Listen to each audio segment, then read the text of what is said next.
insurance examples here. I seem to have worked with a lot of them lately.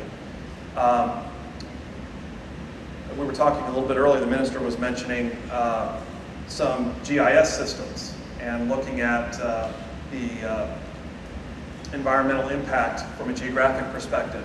Well, the CEO of this insurance company had a similar thought in terms of the risk exposure that they had across the world.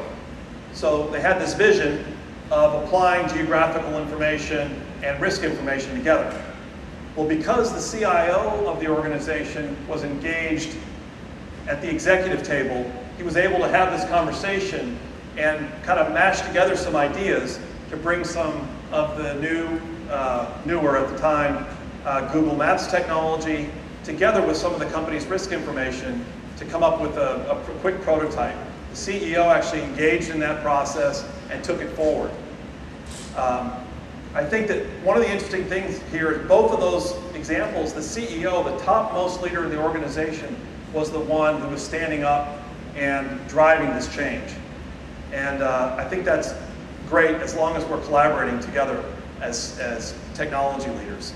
The other thing that's interesting about those cases is that these are projects that span business units. I found, I don't know what your experiences are, but I found that projects that span business units are very, very difficult to get support for because everybody wonders who's going to pay for it. So having the CEO stand up is really important. And finally here is a discussion about strategic programs and the leadership focus on them. I'll mention a couple things here. I write about this a lot on my blog, so I'm not going to drain these ideas, but I have a belief that there are types of CIOs.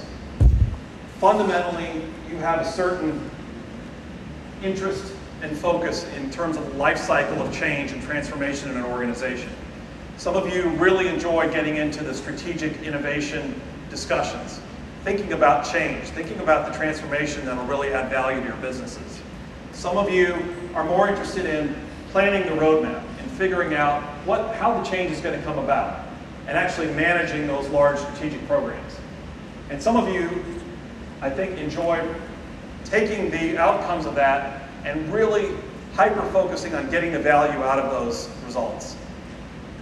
I think that the recognition of your interests and strengths and how you build out your leadership teams is really important in terms of the way we manage these roadmaps. I have a couple of examples of CIOs that I've worked with who entered into large strategic change programs and got them way off the rails in deep trouble because both of them were very focused on the strategic ideas. They created the ideas in the first place, but weren't engaged at the right level of detail around the actual execution, management, leadership of the strategic program. So they really were still floating pretty high around strategic change and planning and weren't engaged or didn't have one of their colleagues engaged managing the roadmap.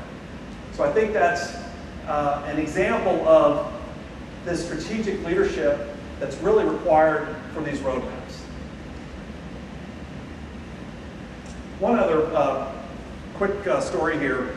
About 10 years ago, I was running a large change program for telecom, and one of my mentors in this change transformation area would come into a meeting.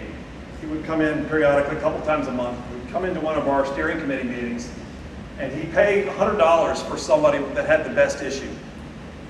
And what he was basically trying to do was to create this environment that issues were good.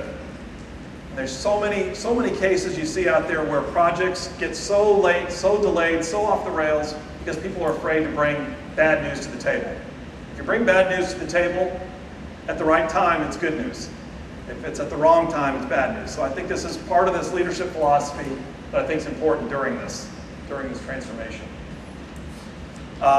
Okay, so those are the 4 priorities that I think that are worth thinking about adding to your portfolio for planning for next year.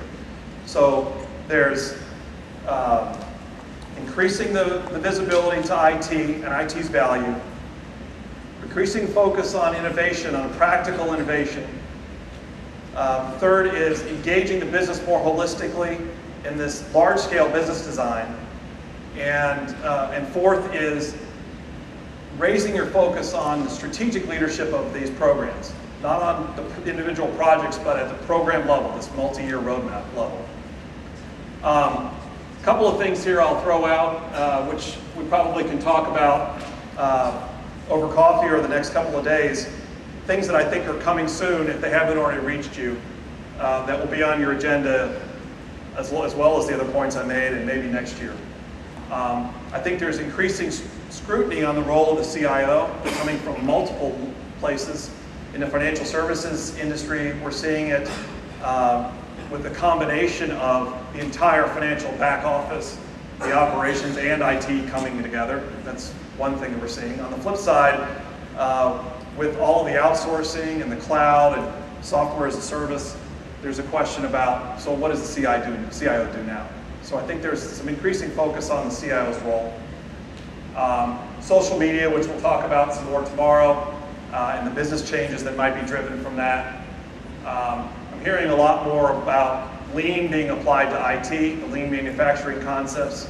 You probably all have some examples, or some of you have some examples you can share. Certainly the cloud is entering our discussions, and how do we architect our systems to take advantage of it? Because as we all know, we're not going to just pick up everything and move it into the cloud. There's going to be a lot of transition and a lot of talk around that. And then obviously we're always focused on project effectiveness. So that is what I have to share, and I hope that we can engage and have some good conversations over the next few days. And I can provide you some more thoughts on any of those topics or others. So I'll make copies of this available for you, as well as the Digital IQ study if you're interested in reading more details on that.